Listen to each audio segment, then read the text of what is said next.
Saya mau tanya, kalau masa mens sudah selesai dan sudah mandi bersih, lalu berhubungan badan atau berjima, tapi besoknya ada keluar lagi mensnya sedikit atau flek, itu hukumnya bagaimana? Karena kalau sudah pakai KB spiral biasanya selalu mens sekitar 8 hari.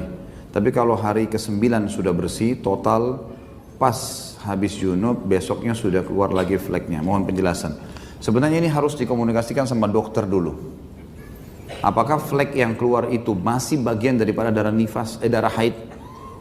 Kalau dokter memastikan masih darah haid dan dia masa yang tadinya sebelum suntik KB atau spiral 6 hari dan setelah suntik mungkin dia akan bertambah sampai 7-8 hari, hanya jedah waktunya, misal tetesan flek terakhir di hari-hari terakhir haid itu biasanya hanya 3 tetes, misalnya 3 tetes, 3 titik misalnya. Kemudian setelah suntik KB atau menggunakan spiral, dia cuma keluar tetes tapi bertambah harinya, berarti masih bagian daripada haid.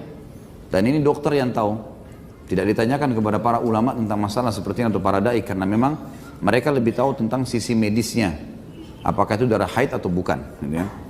Tetapi kalau ada orang tidak menggunakan KB, normal haid bulanannya 6 hari.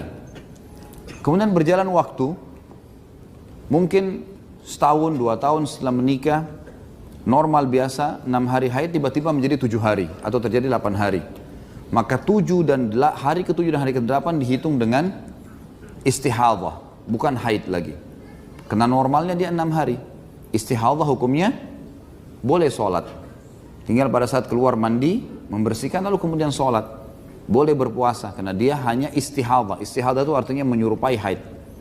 Jadi dilihat sekarang, kalau pertanyaan ini menurut saya Allah alam kembali ke teman-teman medis, ditanya apakah itu masih haid atau tidak. Dan kembali setelah itu ke hukum tadi yang saya jelaskan.